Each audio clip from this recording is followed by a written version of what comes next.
Hər gün test edici 11-ci gün. Eramızdan əvvəl 1-ci əsrin ortalarında Böyük Hun İmperatorluğu iki hissəyə parçalandı.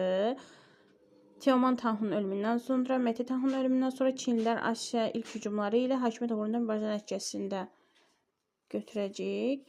Eramızdan əvvəl 36-cı ildə Çinlilər Hunların üzərinə əks hücumunun nəticələrinə aiddir. Demək, Hunlar məğlub oldular.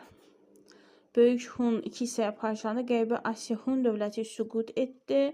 İpək yolu Çin nəzərinə bura 5 götürəcəyik. 1, 3, 5 D bəndi. Və düzgün cavabı müəyyən edin. Qərbi Asiya, Şərqi Asiya Hun dövlətləri. Demək, Qərbi Asiya Hun dövlətinə aiddir. Çiçid Han Hun başçılıq edirdi.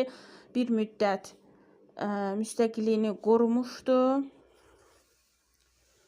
Süqutundan cənuba keçmiş. Şərqi Asiya Hun dövlətinə aiddir. Çinə tabe olub 3-cü əsrdə süqut edib.